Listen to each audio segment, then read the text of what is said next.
Jesus Trilogy, Book 1, The Four Messiahs, Chapter 33. I just want to see the king buy his dinner, Ching said as he goaded his camel into the lead. The others followed in hot pursuit. Almost 100 yards behind the threesome, George was in full gallop. He suddenly pulled to a trot. The three camels and their riders had come into view just as George reached the crest of the last hill on the road to Bethlehem. In the distance he could see the little town lit up almost as bright as day by the star hovering overhead, from which a streak of light pierced its way down to earth. He was close enough now to see it wasn't a streak at all, but two bright ribbons of shimmering light slowly rotating counterclockwise. The light suddenly got brighter, as if a flash had occurred. It lasted about 30 seconds. Then another minute went by, and its brightness again became brighter for another 30 seconds. George was mesmerized. Suddenly he noticed a change. The two ribbons had reversed course and are now rotating clockwise. Unreal, he thought. He was jarred out of his trance by a sudden jerk of his horse, Thor. He turned and looked down at the ground behind him. The light of the star lit the ground even from 1/2 mile away. Fear gripped his heart, and a cold sweat broke on his forehead. What he saw was the biggest, blackest adder right in the path behind his horse. He judged it to be 20 feet long, arched, and ready to strike. I can't join the party, but somebody's got to crack it, Beelzebub said. With that, he extended his 20-foot black body and sank his two huge poisonous fangs into the rear end of the big horse. Thor took off like a shot toward the little town 1/2 mile away. What George had failed to notice was the two 4-foot wings stuck along either side of the sleek, black body. My old buddy Gabe won't let me into his party, but maybe he'll slip up and let this puny soldier in, Beelzebub and Gabriel were once the best of friends in heaven's court, but now they were mortal enemies, leaders of their respective legions of fellow angels. Bells had gone down to the stable earlier, but Gabe, actually Chester, had stamped on Bell's back, nearly breaking his spine in two.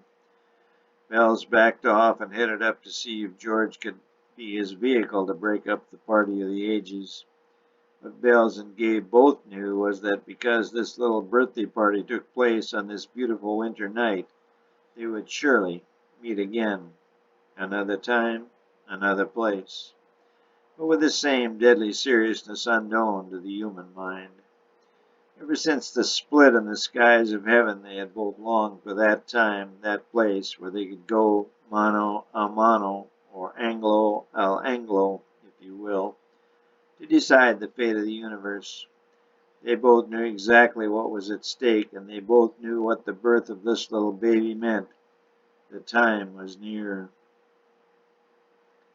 They both must refocus and renew their intensity of their efforts. One was determined to protect this little bundle of joy, and one was determined to destroy it. Both also were aware of the enormous cost involved in this undertaking.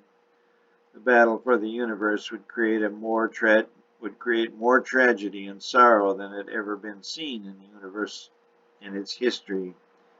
Bell spread his wings and slowly rose into the night sky. Next up, the old king, he chuckled. Who's that? Ching yelled in his high-pitched voice as a horseman raced by him. Hey, Ab yelled as his camel lurched, nearly throwing its rider. Looks like a soldier, Nahor said. Uh-oh, Nahor said. Come on, boys, we better hurry before the jig is up. The three goaded their now tired camels to move on even faster. To their surprise, each of the three beasts did pick up the pace. In only about 4 minutes, they were at the south side of Bethlehem. The guards at both gates were sound asleep. 2 dead soldiers by morning, Ab said. That general, or whatever he was, must have seen them. Good riddance, Nahor said. They were suddenly aware of the brilliance of the light. It was as bright as high noon on a summer's day. They saw the 2 ribbons now ending over the back of the inn. They rode up to the gate and slung the bags of gifts over their shoulders and walked through the small lobby to the back of the motel. They saw a light coming from the stable and went toward it. As they entered and surveyed the scene, their eyes widened. The Chinaman's eyes were whitest of all. In the center of the stable was a woman nursing what was obviously a newborn baby. "Blue blanket," Ching whispered to the others. "Must be a boy." "A boy king," Ab corrected, emphasizing king. A large man was standing 3 feet away to the mother's right, staring at the baby. Another couple, supposedly man and wife, were standing 10 feet away by the opposite stall, and a large horse was leaning over the rail behind the large man. Jean could have sworn the horse was smiling. He had seen a smiling dog once in a Chinese circus, but never a horse. Angels were proceeding one by one to pass by the infant and mother, each one in turn kissing the baby's forehead and bowing as he or she left. Jean wasn't sure if the angels were men or women, but he did know that kings were men. And this was a king. Ab dropped to his knees, but Nahor did not. He was skeptical. "This can't be the next king of the world," he thought. "The Roman soldiers will just kill him with one swipe of their sword." He seemed ignorant of all the angels around.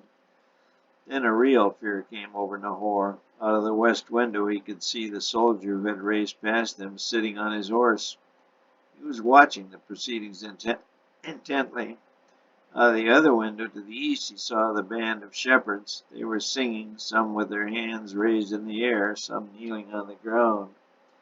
As the three watched angel after angel pass by, they realized this was no ordinary king.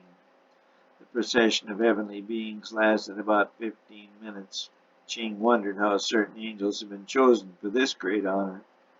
The three now looked outside and saw that the giant spiral of angels was now receding back into the star. It finally disappeared. The hint of dawn was now noticeable on the eastern horizon. As it increased, the star began to fade. "Are you the father of this king?" Ab asked Joseph. "Yes, I am," Joseph answered reflexively. He wasn't sure how to answer the question, although he had given it quite a bit of thought. He decided it best to say yes to that question. It would, he knew, be asked over and over again. "We have come from the Far East. We have followed the star and wish to pay homage to you. You're our king." "Well, you know what I mean," Ab said. "That is very gracious of you," Joseph said, yet he remained between the three men and Mary. "He truly is a king. Angels from heaven administer only to kings," Ching said. "With your permission, sir, may we give our respects?" Joseph relaxed and stepped back to Mary's side. He beckoned to Ching, who set a large gold chalice of incense near Mary, then leaned forward and kissed the baby. "May your reign be long and prosperous. May the God of heavens bring you good fortune in this Chinese New Year, the year of the Lamb." With that he stepped back, bowing. Ab next brought his bag of spices and fragrances from the east, placing them next to Ching's golden chalice. As he leaned forward, he lost his balance slightly, but quickly put one hand on the nearby rail, steadying himself. "Sorry," he said. Then he leaned over to kiss the child. "Jehovah be praised. He has sent the king to save us from all our enemies." With that statement, George, who had been watching the proceedings intently, began to get uneasy. Anger started to well in his chest. He reached back toward his scabbard for the sword. He would take care of this king, or whoever he was. He would gain accolades from all his fellow soldiers. He might even get the Iron Cross, the medal of honor given to soldiers who perform extraordinary feats of valor. But as he reached back for his sword, he felt no handle. He turned to look for it, and the sword was gone.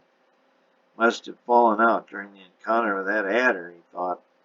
He now was in a real dilemma. No sword, yet he knew he should move in and dispose of this king. However, the loss of one's sword was an offense punishable by court-martial or even death. Should he try for the king, or should he return for his sword and come back and make his play, or should he just go get his sword and return to Herod's court? A sick feeling hit the pit of George's stomach. He took a glance around, but saw nothing on the ground. His course of action was soon decided for him. He had seen the three travelers come up as he had seen the couple by the door, but no sign of Angels anymore, and the woman lay with the baby in her arms. As he looked up from the ground, he now saw the massive figure of Joseph in the window.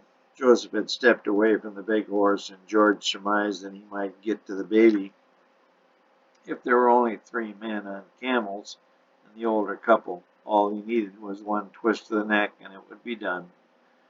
Who's this new guy, he wondered. 3 or 4 to 1, he might have survived those odds, but this number 5 changed everything. Odds too great, he decided. He turned and took off at a full gallop to retrieve his sword and bring the news to Herod. The horse stepped forward with the 2 bags. One was filled with gold jewelry and the other with gold pieces Herod so conveniently had given. In those 4 bags, lying in the straw, was a small fortune. Allah be praised. May your son rule with honor and peace. Thank you for allowing us to be the first to honor our new king. If we can be of further service, please contact us. We are honored to be here tonight. He handed Mary 3 business cards with the addresses of the 3 traders.